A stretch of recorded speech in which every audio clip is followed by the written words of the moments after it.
পদ্মা নদী। পদ্মা বাংলাদেশের একটি প্রধান নদী। ভারতের গঙ্গা নদীর ধারা বাংলাদেশে প্রবেশ করার সময় পদ্মা নাম গ্রহণ করে। চাঁপাইনবাবগঞ্জ থেকে চাঁদপুরের কাছে মেঘনা নদীতে মিলিত হওয়ার আগ পর্যন্ত এটি পদ্মা নামে পরিচিত। উৎপত্তি ও প্রবাহ বিবেচনায় পদ্মা আন্তর্জাতিক একটি নদীর অংশবিশেষের নাম।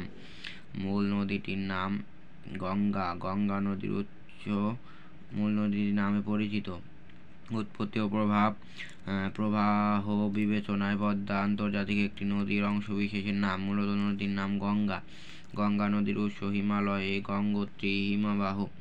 বাংলাদেশে প্রবেশের সময় গঙ্গা দক্ষিণমুখী একটি শাখা ভাগীরথী নাম নিয়ে পশ্চিমবঙ্গের মধ্য দিয়ে সাগরে মেশে। মূল ধারাটি পদ্মা নাম দিয়ে গোয়ালদের কাছে পৌঁছানোর পর সেখানে উত্তর দিকে থেকে আসা যমুনা নদী তার সঙ্গে মেশে। বাংলাদেশের গুরুত্বপূর্ণ শহর রাজশাহী পদ্মা নদীর উত্তর তীরে অবস্থিত। পদ্মা নদীর সর্বোচ্চ গভীরতা ১,৫০০ ফুটের বেশি এবং গড় গভীরতা প্রায় ১,০০০ ফুট। মালদহ জেলার ফারাক্কা বাঁধে পদ্মা নদীর সূচনা। একটি বাঁধ দিয়ে ভারত সরকার পদ্মা নদীর পানিকে নিয়ন্ত্রণ করে। পদ্মা নদীর ওপরে তৈরি হয়েছে একাধিক রেল ও সড়ক সেতু, একটি ঈশ্বরদীর কাছে এবং অন্যটি মাওয়ার কাছে। পদ্মা নদীর ইলিশের স্বাদ বিশ্বজোড়া। ১৯৭১ সালে মুক্তিযুদ্ধের সময় বাঙালির আত্মপরিচয়ের অন্যতম উপাদান হিসেবে পদ্মা নদীর নাম উচ্চারিত হতো। জন্মদিনের সন্ধ্যা। প্রত্যেক মানুষের কাছে প্রিয় তার জন্মদিন। এই দিনে সন্ধ্যায় তার প্রিয়জনেরা যদি আয়োজন করে জন্মদিন অনুষ্ঠান, তাহলে এর চেয়ে আনন্দের আর কি থাকে। জন্মদিনের সন্ধ্যায় আমন্ত্রিত অতিথিরা যখন একে একে হাজির হয়, শুভেচ্ছা জানায় হিসেবে কিছু না কিছু উপহার হাতে তুলে দেয়, তখন তা মনকে খুশিতে ভরিয়ে দেয়। এক পর্যায়ে ফু দিয়ে বাতি নিভিয়ে কেক কাটা হয়। জন্মদিনে গান আর করতালিতে মুখরিত হয়ে ওঠে ঘর। সকলের চোখে মুখে বয়ে যায় আনন্দের বন্যা। অধিকাংশ ক্ষেত্রে কেক কাটার পরে থাকে নৈশভোজ। থাকে ভালো ভালো খাবারের ব্যবস্থা। সবার জন্মদিনের সন্ধ্যা যে এমন আনন্দের সঙ্গে কাটে তা নয়। যাদের প্রিয়জনেরা সচ্ছল নয়, তাদের জন্মদিনের সন্ধ্যা হয়তো কোনো রকম আয়োজন ছাড়াই শেষ হয়।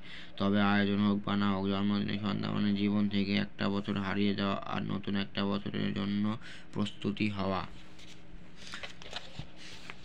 সারাংশ সারমর্ম। সাধারণত গদ্য রচনায় অন্তর্নিহিত বক্তব্যে সংক্ষেপে লেখার নাম সারাংশ, আর কাব্য ভাষায় লেখা কোনো রচনার মূল ভাবকে সংক্ষেপে লেখার নাম সারমর্ম।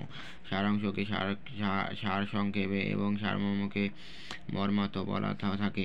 একটি বিষয় সম্পর্কে সংক্ষেপে ধারণা পেতে সারাংশ ও সারমর্ম বিশেষ ভূমিকা পালন করে। সারাংশ সারমর্ম লেখা শিখতে নবম-দশম শ্রেণীর শিক্ষার্থীদের নিম্নলিখিত বিষয়গুলো অনুসরণ করতে হবে। তো গাইস, টাটা, বাই বাই।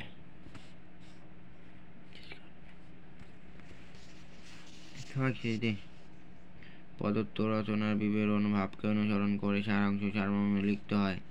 অনধিক 4 বাক্য বা 40 শব্দের মধ্যে সারাংশ সারমর্ম সীমিত রাখা দরকার। প্রদত্ত রচনার মূল কথা যাতে সারাংশ সারমর্মে বাদ না পড়ে সেদিকে খেয়াল রাখতে হয়।